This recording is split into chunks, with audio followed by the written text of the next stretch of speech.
everyone and welcome back to my channel. It is officially the end of July, which means July wrap up, and we have a lot to talk about because I had a very good reading month, as I said in my previous video. But I read 10 books. 10 books. Good stuff. I'm going to start with the stuff in English, just because quite a bit of the French stuff that I did read is not out in translation. So we're going to start with the English, starting with actually just an update in that I have officially read volume 3 of The Story of the Stone by Xueqin. This is a 5-volume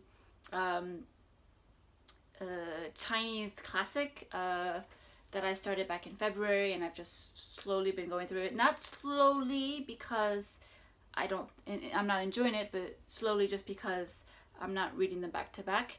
And because I'm not, while reading this book, I've actually been reading other books, just so that I can read this at home and the other books I read at work. So I'm not going to discuss the book until I finish all of the volumes, but I just wanted to update you guys that I have officially finished volume 3, so I can start volume 4, and volume 4 and 5.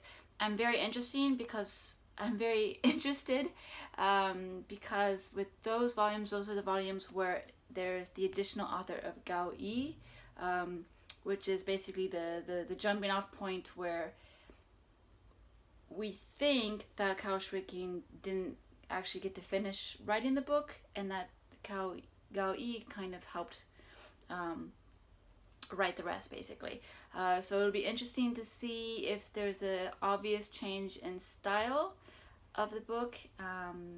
So very excited to see about that. And they're also shorter than volumes 1 through 3. Volumes 1 through 3 have all been just a bit past 600 pages, and volumes 4 and 5 are, I don't know, maybe 400. I have to check, but I think it'll make it a lot easier to finish it, hopefully next month. But yeah, finally I am reading this, and volume 3 is officially over.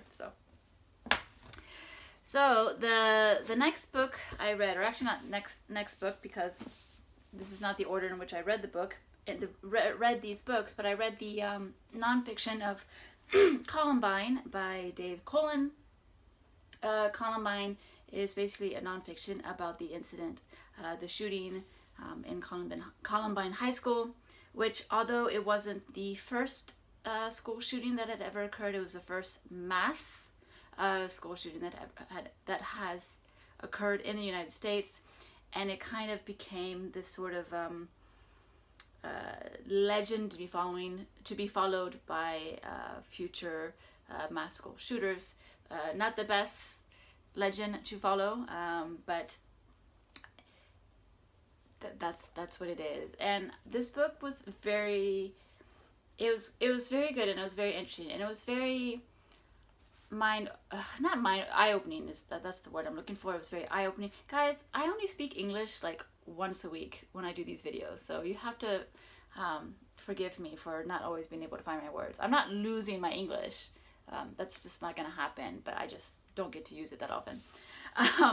But yeah, this was very eye-opening because I was a freshman in high school when this event occurred, and I remember it happening, but at that time in my life I wasn't really watching the news very frequently, so I didn't really watch all the media as I didn't watch the media on the day it happened, and I didn't really watch it on the days following.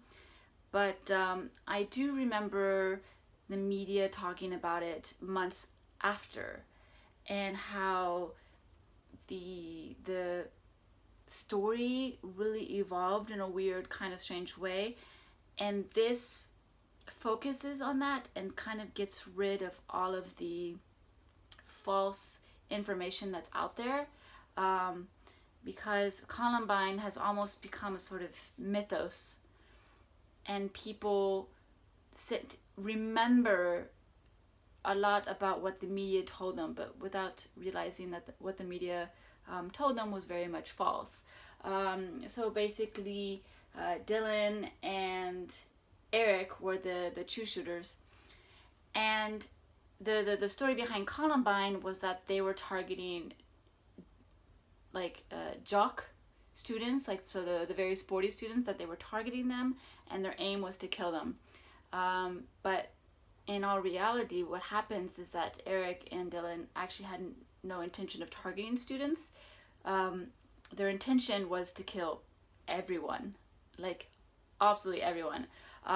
So the interesting thing that I learned about Columbine is that Columbine was actually a huge failure for Dylan and Eric, in the sense that, you know, their plan didn't go as they had planned it.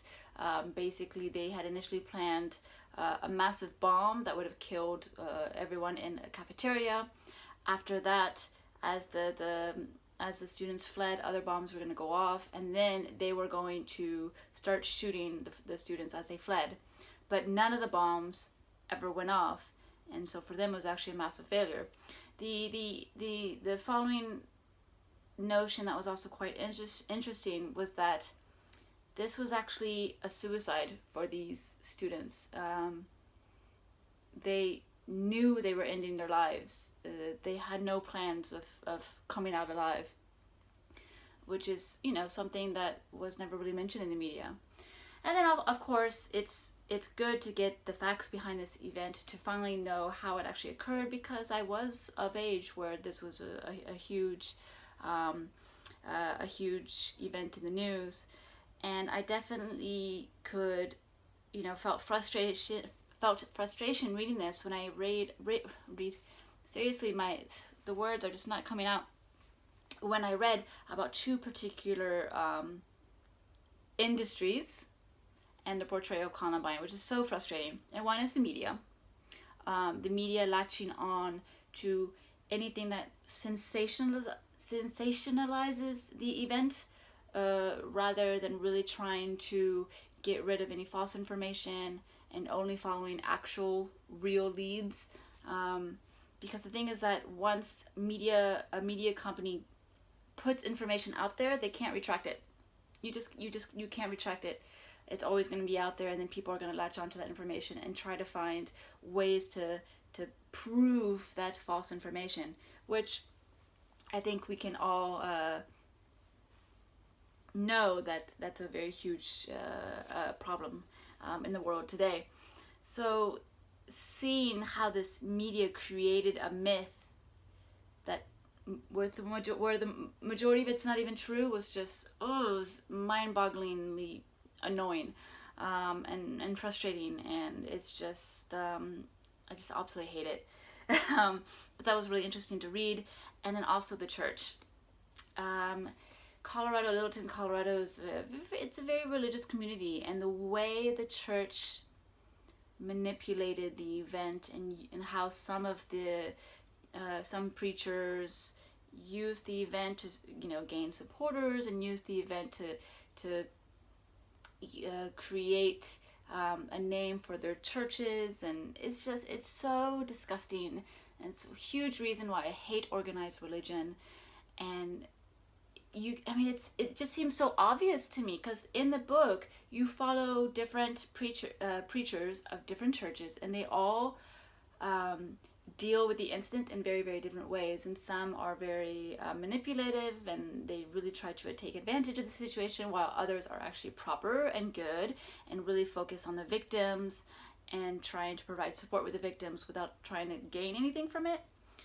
So it's just so in general, this book was really, really interesting. I'm very, very happy that I finally got to read it. This has been on my radar since it first came out back in 1990 something or else.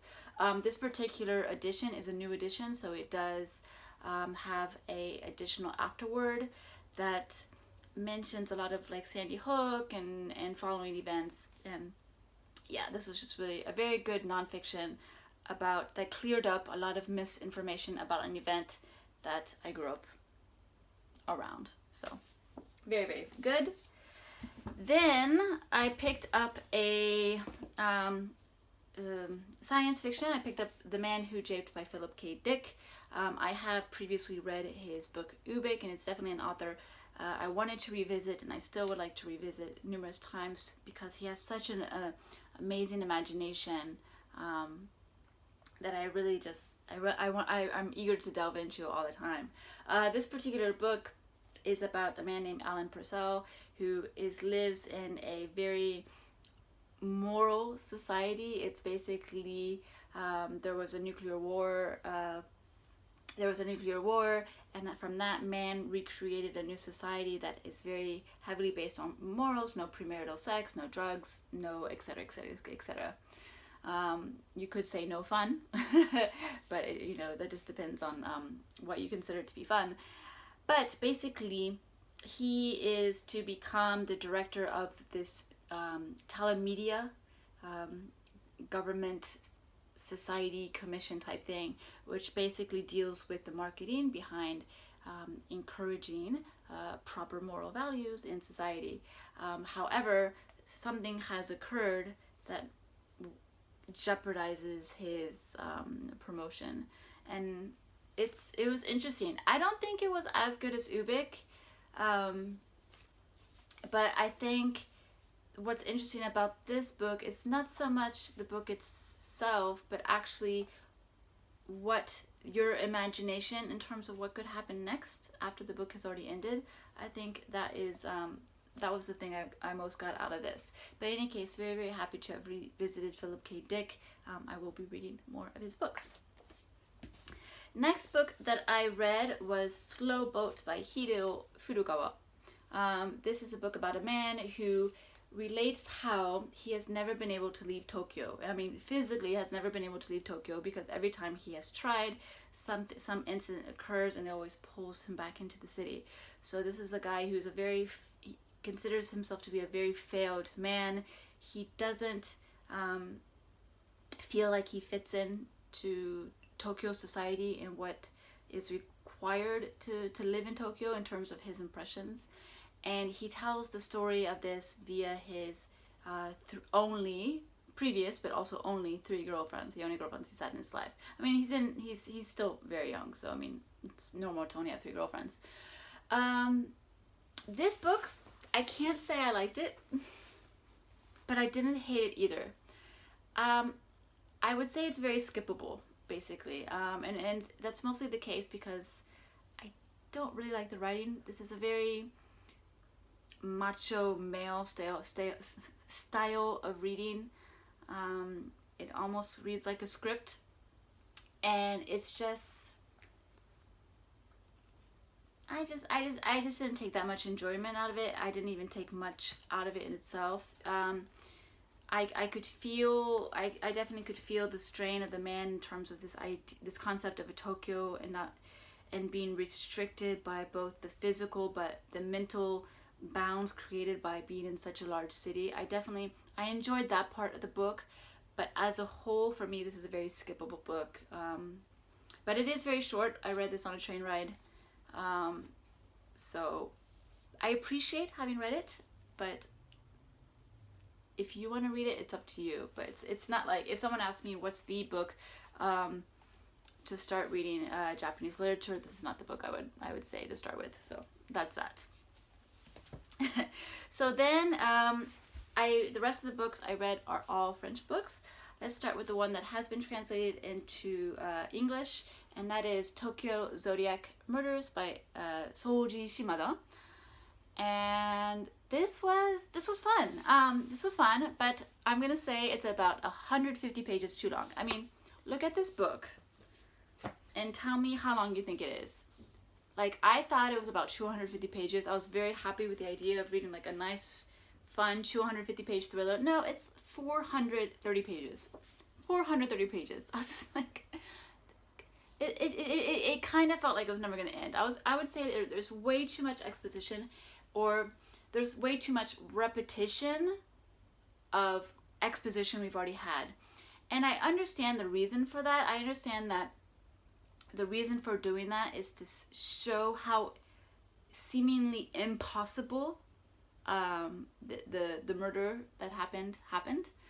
But still, I still think it's 150 pages too long, but still good. What is this murder event? What is this thriller mystery about? I mean, it's a very traditional Japanese style mystery, but basically this man wrote this sort of not an expose, he wrote a journal. There we go. He wrote a journal about how he was planning to kill his daughters, to disassemble them and reassemble them to create this creature called Azith. And he had this whole plan, and he was going to dismember their bodies, and he was going to bury them throughout Japan, and create this Azith creature in the middle of Japan. And basically it was supposed to like represent perfection. And the 6 daughters end up getting murdered as planned by this man. However, the man has also been murdered, and he was murdered before the 6 daughters. So the question is, how was he able to pull this off? Or was he able to pull this off? Or like, did a stranger come in and finish the job? And if they did, how did they do it? And so it was this case that for 40 years went unsolved, because no one could figure out basically what had happened. They just couldn't believe what had happened, especially considering the fact that the man, his murder in itself was a closed room murder, so no one could even figure out how he was killed, let alone how the daughters ended up being killed. And so this murder is very much based off astrology. So this woman comes in with this very pivotal new information to the case, and she gives it to this sort of like astrologist man and his assistant to help solve the case. And so 40 years later they try to solve the case, and obviously it's a thriller, so they do. But this book is basically them trying to solve it. And like I said, it's super fun. I mean, I really liked it. It really does seem so impossible, and then when it shows you how it's done, you're like, oh, okay. Oh, I get it, you know? Like, it's one of those kind of, you know, mysteries, which is really, really fun, but it's just 150 pages too long. But yeah, I mean, this is super, super famous. Definitely read it if you're into, like, that classical mystery. Not so much a whodunit, even though it is a whodunit, but more on the lines of how was this even, like, done? How was this undertaken? So yeah, I had fun with this. But too long. After that, all the books that I read next, well, no, there is one book that potentially could be translated. I'm just not sure. So I read 2 short stories from this little collection called Peuple du Ciel by JMG Le Clezio. Le Clezio is a Nobel Prize winner for literature from France. And my cousins who grew up in France and had to study his books in school absolutely hate this author. You talk to them and they're like, I don't know if it was from them reading Le Désert, the desert, or Le Lézard, the lizard, but talking to my cousins, they're just like, oh, I hate Le Clezio, oh my goodness, like, he's so boring, oh my gosh, like, oh, but I don't know. I never had to study him from school because I wasn't raised in France. I was raised in the U.S. unlike them. So I read his L'Africain by myself, The African, and I absolutely loved that book. I thought it was absolutely beautiful. So I wanted to try his 2 short stories that I just picked up at a French book sale here in Tokyo, and I thought these were absolutely beautiful. So the first story is Peuple du Ciel, followed by Les Bergers. So Peuple du Ciel is the people of the sky, and Les Bergers means the shepherds. And these were just absolutely beautiful stories. The first one is quite heartbreaking. It's about this basically just this blind girl who always sits in this one ledge on a cliff, and she's so curious to know what is the color blue, and she has this interaction with this man where they just sort of discuss these colors on this cliff, as the soldier can see what's in front of her but she can't, and she's just connected to the earth from the feeling of the dirt under her fingers. And there's a sneeze coming.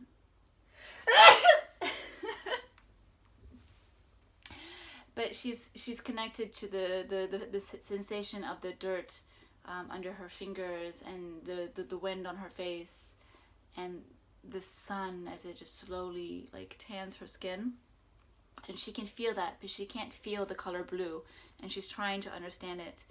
And the thing is that there's such simplicity and such there's such simplicity behind that question, but when it comes to explaining that kind of color to a blind person, it becomes a very complex question instead.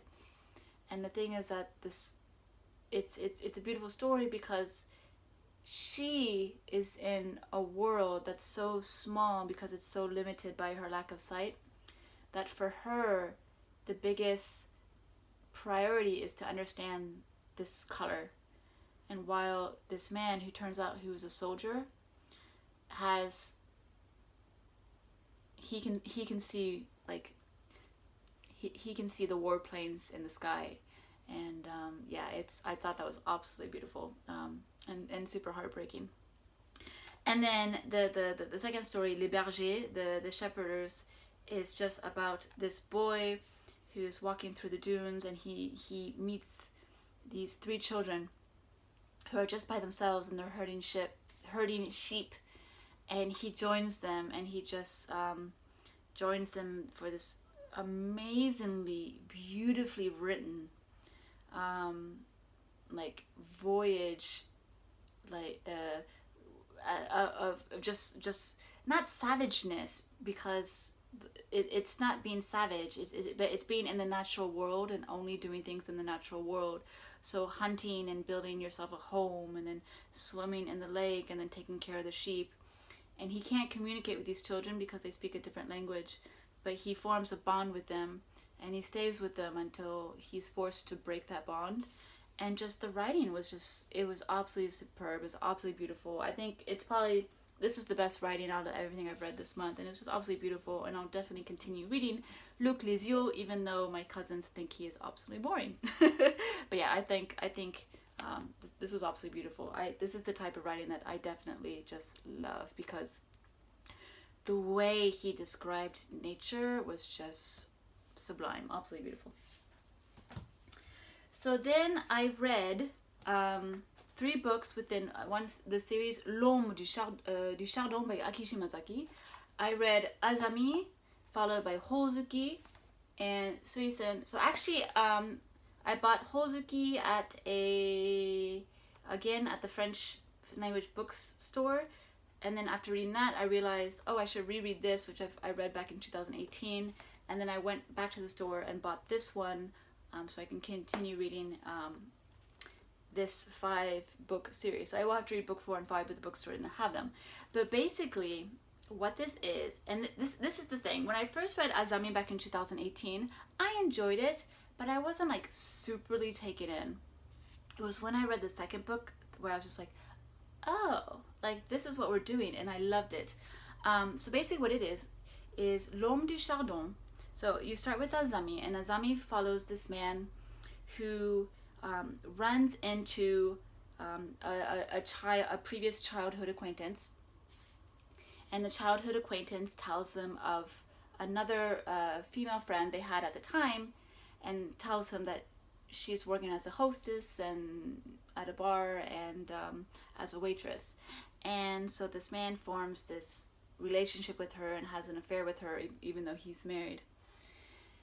And for me, when I first read it, I was like, oh, it's a typical man cheats on his wife story in Japan, and then he leaves the mistress and goes back to his wife, as they always do, because the men always win in this country, blah, blah, blah, blah.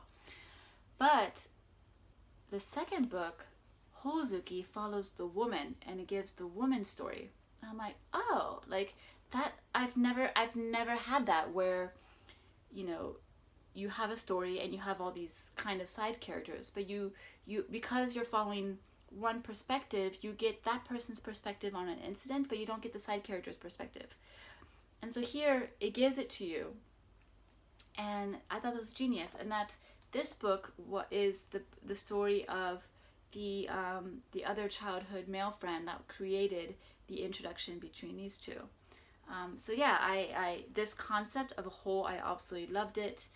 It's simple reading. If you're actually learning French and you want to read French books, this is very, very easy to read. Aki Shimazaki, even though she is Japanese, she's been living in Canada since 1991, and she actually writes in French. These are not books translated from Japanese. These were written in French. So I'm not saying that she's not a good French speaker. I'm not saying her, you know, she's not talented, but her writing is definitely a very simplistic kind of writing that is very apt for the context that she's writing. So yeah, I absolutely love these, and I'm really interested to see where volumes 4 and 5 will take me for this mini little series. So absolutely beautiful, love these.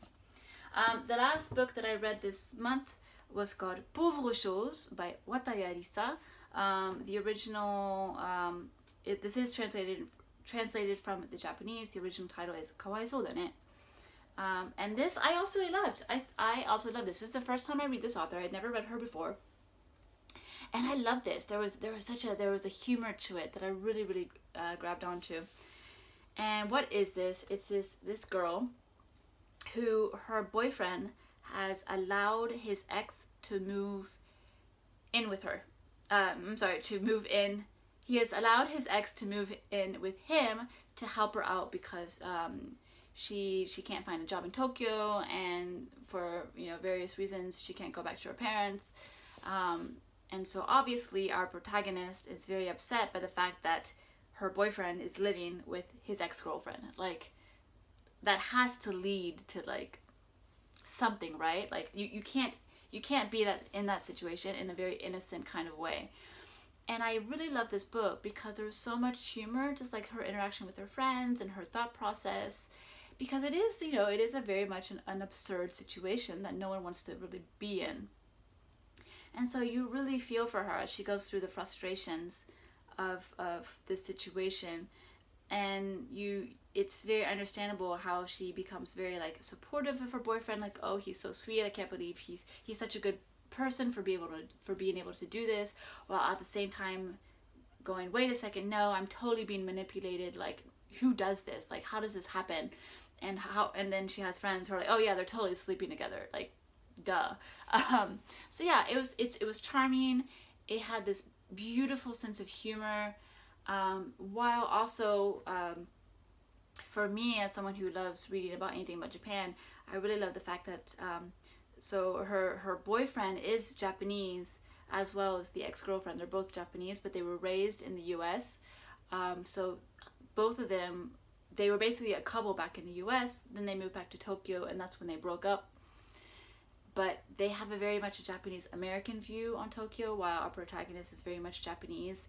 And so her interaction with these two Japanese Americans and how she feels the difference from pure Japanese versus like Americanized Japanese, and how there's definitely like more than she ever believed, there's definitely a cultural gap between the two. So being able to read about that, which is something I haven't really read, because yeah, Japan was traditionally a very homogeneous society, and little by little it's definitely changing. I mean, more foreigners are living here. You have more children who have parents from different countries.